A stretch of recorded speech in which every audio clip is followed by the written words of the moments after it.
नमस्कार। आधुनिक काल के भारतीय युग से कुछ महत्वपूर्ण प्रश्नों को हम हल करेंगे। यह प्रश्नोत्तरी बहुत ही महत्वपूर्ण है क्योंकि इसमें कुछ प्रश्न ऐसे हैं जो बार बार परीक्षा में पूछे गए हैं और कुछ ऐसे महत्वपूर्ण प्रश्न हैं जिन्हें पूछे जाने की पूरी संभावना है।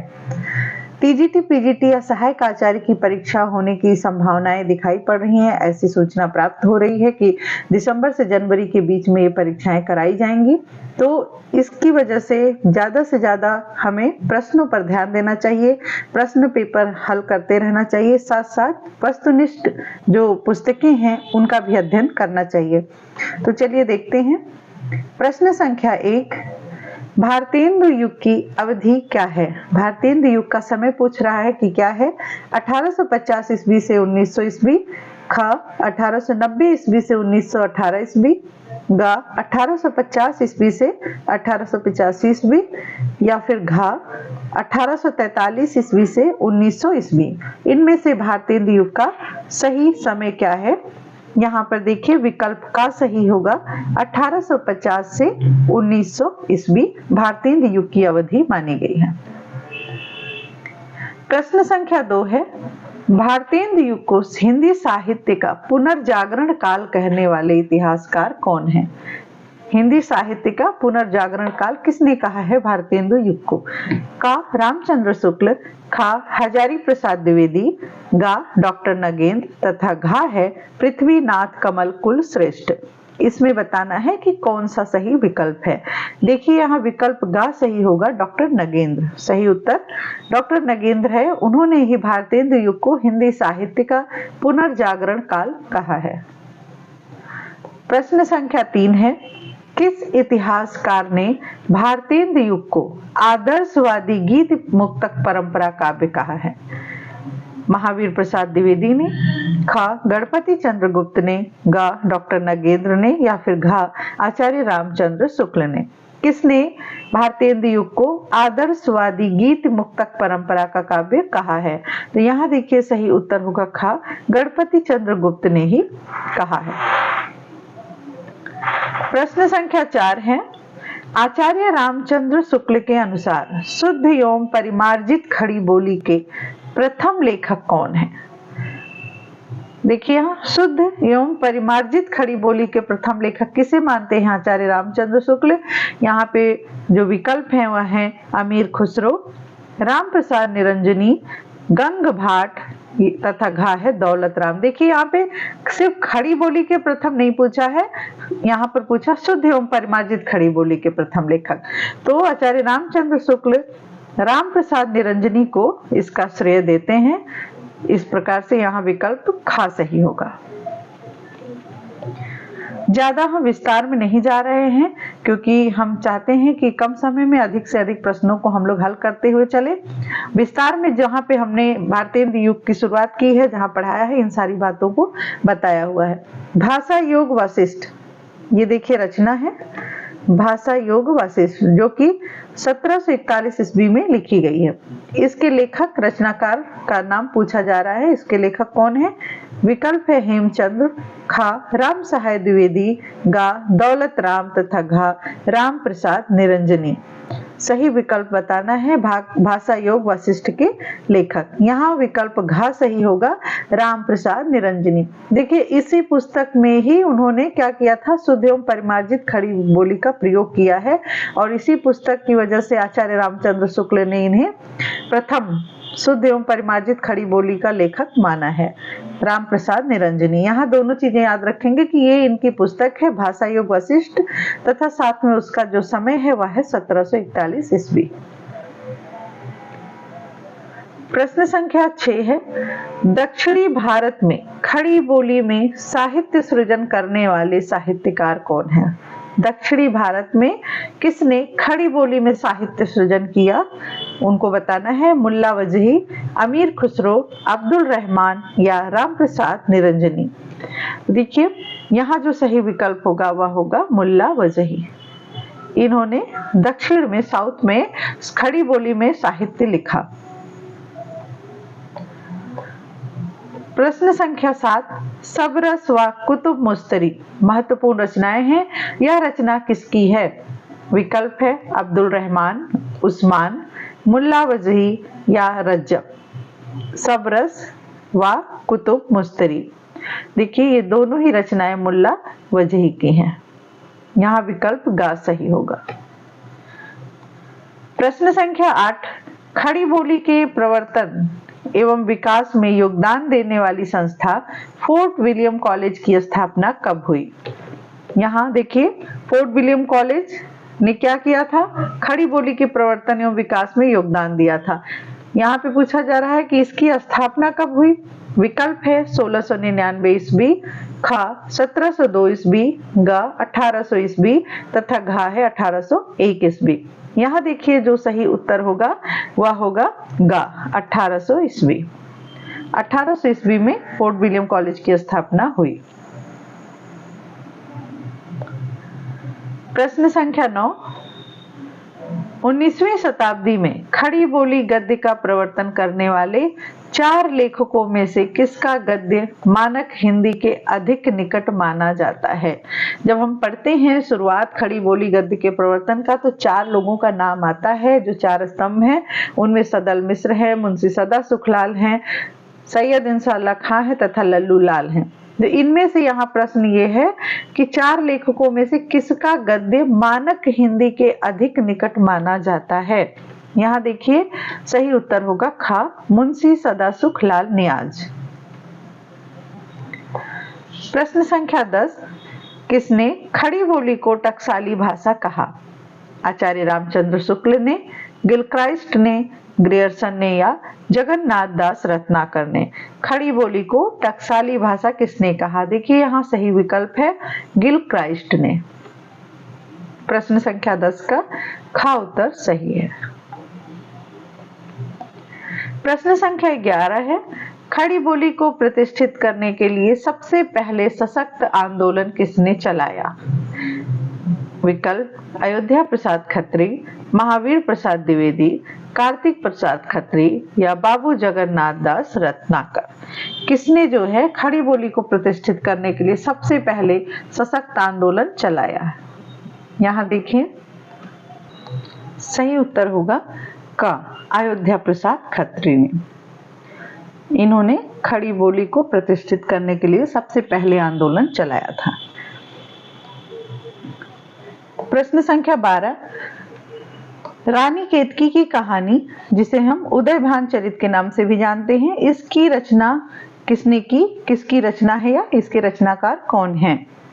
का मुंशी सदा सुखलाल नियाज, ख सदल मिश्र, ग लल्लू लाल तथा घ है सैयद इंशाअल्लाह खां। रानी केतकी की कहानी हम बार बार पढ़ते आए हैं। ये जो ग्रंथ है, रचना है, यह है सैयद इंशाअल्लाह खां की।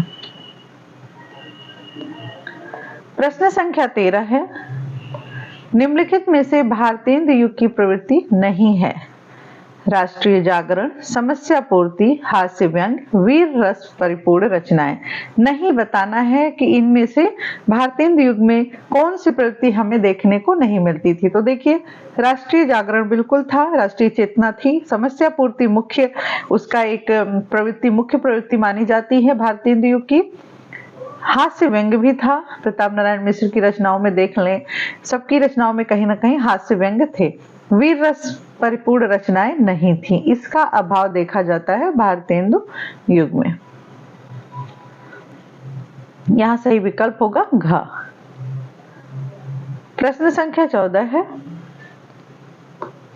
आचार्य रामचंद्र शुक्ल के अनुसार आधुनिक खड़ी बोली की पहली रचना कौन सी है? प्रेम सागर, एकांतवासी योगी, नासिकेतोपाख्यान, सुख सागर। आधुनिक काल का बोल रहा, आधुनिक खड़ी बोली की पहली रचना पूछा जा रहा है, कौन सी है? तो देखिए यहाँ पर एकांतवासी योगी है। ये जो रचना है वह श्रीधर पाठक की है, श्रीधर पाठक की है एकांतवासी योगी।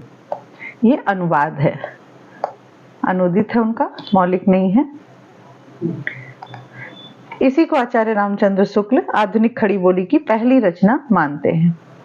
प्रश्न संख्या 15 है, किसमें खड़ी बोली को मध्य देशीय भाषा कहा गया है? अर्थात किस ग्रंथ में खड़ी बोली को मध्य देशीय भाषा कहा गया है? देखिए यहाँ द है, उदंत मार्तंड।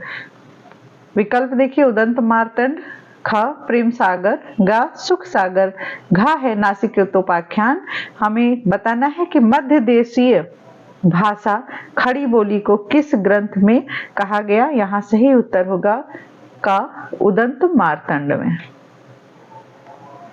सभी प्रश्नों को ध्यान से पढ़ेंगे, सब प्रश्न महत्वपूर्ण हैं। साथ साथ कमेंट में ये भी बताएंगे कि किस तरह के किस टॉपिक पे हम प्रश्न बनाए, जैसे भारतीय युग के बाद कौन से काल पे या काव्य शास्त्र पे, व्याकरण पे, किस पे हम अधिक प्रश्नों को लेकर आए। देखिए प्रश्न संख्या 16 है, भारतेंदु हरिश्चंद्र द्वारा संपादित पत्रिका हरिश्चंद्र मैगजीन का नाम हरिश्चंद्र चंद्रिका कौन से अंक से किया गया। देखिए यहाँ 2-3 क्वेश्चन इसमें बन जा रहा है। पहला कि हरिश्चंद्र मैगजीन का नाम बदलकर क्या रखा गया, तो ये हम यहाँ पाते हैं कि हरिश्चंद्र चंद्रिका किया गया। दूसरा, हरिश्चंद्र मैगजीन किसके द्वारा लिखा गया, संपादित किया गया, तो वो भारतेंदु हरिश्चंद्र के द्वारा। तीसरा जो यहाँ पे क्वेश्चन है कि कौन से अंक से हरिश्चंद्र मैगजीन का नाम बदलकर हरिश्चंद्र चंद्रिका रखा गया। विकल्प देखिए, 8वें अंक से, 9वें अंक से, 10वें अंक से या 11वें अंक से। यहाँ ये उत्तर हमें बताना है। यहाँ पर सही उत्तर होगा का 8वें अंक से। देखिए भारतेंदु हरिश्चंद्र ने कई पत्रिकाओं का संपादन किया था, जिसमें से एक यह भी है हरिश्चंद्र मैगजीन। तो हरिश्चंद्र मैगजीन को इन्होंने 8 अंकों के बाद बदलकर हरिश्चंद्र चंद्रिका नाम रख दिया था। और हरिश्चंद्र मैगजीन शुरुआत कब की थी, संपादन कब शुरू किया था, 1873 ईस्वी में, 1873 ईस्वी में, तथा 1874 में उसके 8 अंक पूरे हुए थे और 1874 में उसका नाम बदलकर हरिश्चंद्र चंद्रिका रख दिया था। तो देखते हैं अगला प्रश्न। प्रश्न संख्या 17 है, भारतेंदु हरिश्चंद्र का जीवन काल क्या है। इसके जो पहला प्रश्न हमने देखा था भारतेंदु युग की अवधि, उसमें हमने देखी थी। यहाँ भारतेंदु हरिश्चंद्र का समय बताना है 1850 ईस्वी से 1880 ईस्वी, 1850 ईस्वी से 1885 ईस्वी, 1857 ईस्वी से 1890 ईस्वी, 1857 ईस्वी से 1885 ईस्वी। इनमें से कौन सा सही समय है भारतेंदु हरिश्चंद्र के जीवन काल का। यहाँ पर देखिए विकल्प ख सही होगा, 1850 से 1885 ईस्वी। कुल 35 वर्ष की अवस्था में ही भारतेंदु हरिश्चंद्र का निधन हुआ था। प्रश्न संख्या 18 देखेंगे, निम्नलिखित में से भारतेंदु का मौलिक नाटक कौन सा है। भारतेंदु ने देखिए 2 तरह के नाटक लिखे थे, मौलिक और अनूदित।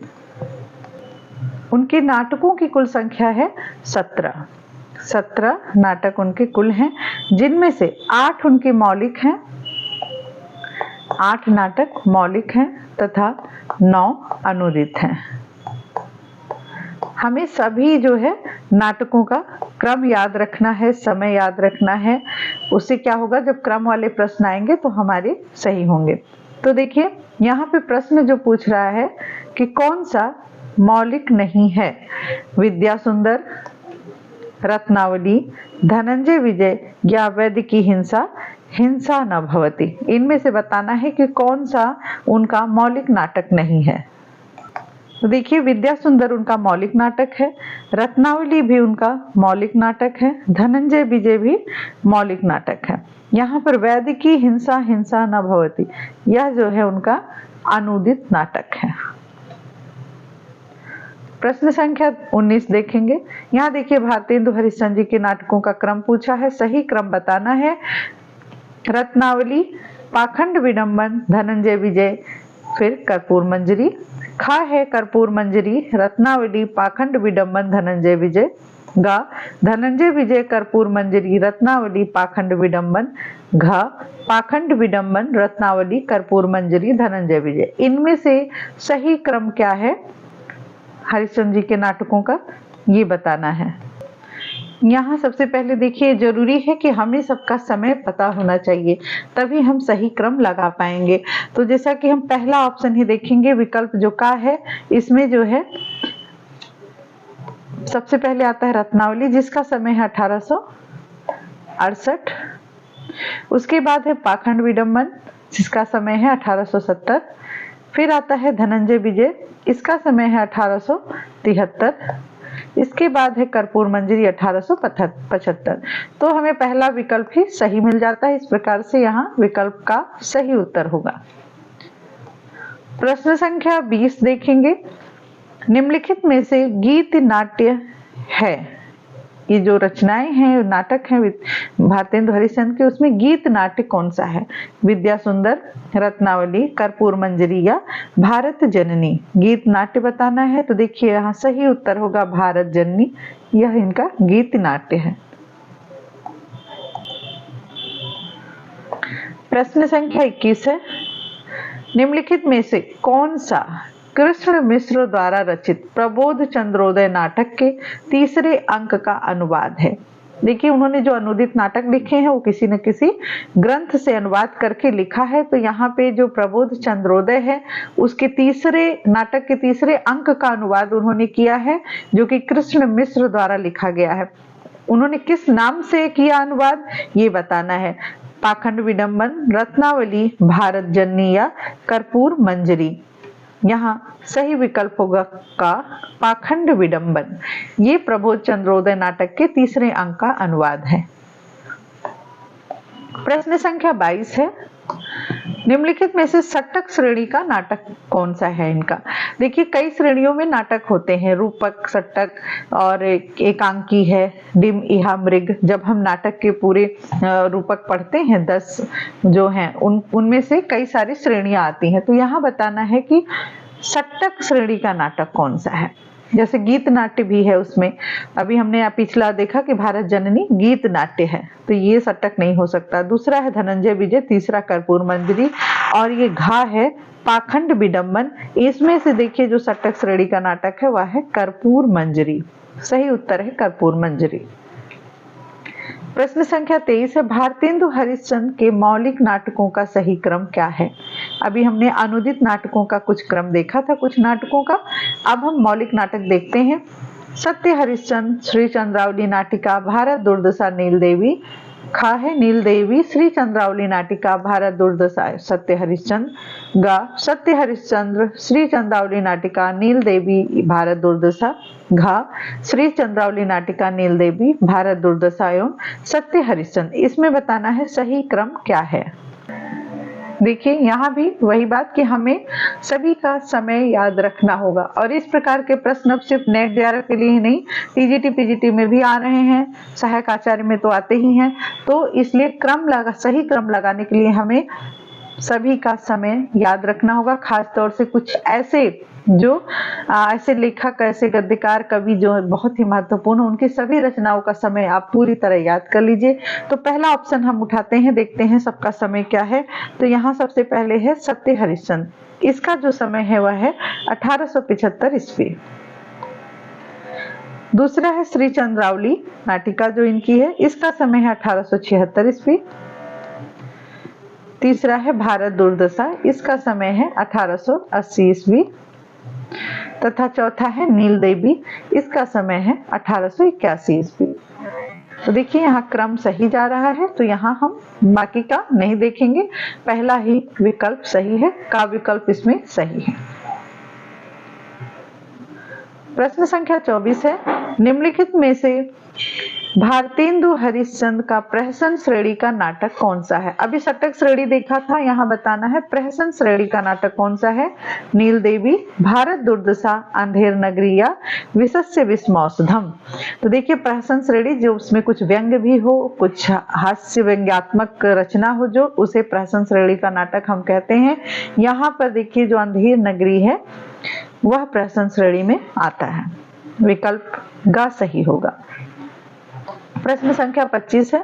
निम्नलिखित में से भारतेंदु का अधूरा नाटक कौन सा है? भारतेंदु के 2-3 अधूरे नाटक भी हैं, इनमें से एक है जो बताना है नीलदेवी, प्रेम जोगिनी, सत्य हरिश्चंद्र एवं सती प्रताप। यहाँ पर सही विकल्प होगा घ, सती प्रताप भारतेंदु का अधूरा नाटक है। प्रश्न संख्या 26 ये आज का आखिरी प्रश्न है। इसके बाद हम कुछ और महत्वपूर्ण प्रश्नों को लेकर आएंगे जो भारतेंदु युग के अन्य गद्यकार, कवि उनके ऊपर आधारित होगा। इसके पहले आप भारतेंदु युग को अच्छी तरह से पढ़ें, फिर इन प्रश्नों को हल करें। देखिए प्रश्न संख्या 26 है, भारतेंदु हरिश्चंद्र के किस नाटक में प्रेम व भक्ति का आदर्श प्रस्तुत किया गया है? सत्य हरिश्चंद्र, नील देवी, अंधेर नगरी या श्री चंद्रावली नाटिका। यहाँ पर देखिए सही विकल्प है श्री चंद्रावली नाटिका।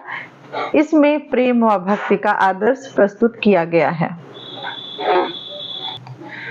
आज हमने 26 प्रश्नों को हल किया जो कि भारतेंदु हरिश्चंद्र से संबंधित था, भारतेंदु युग से संबंधित था। आशा करते हैं ये सारे प्रश्न आपके लिए उपयोगी होंगे। धन्यवाद।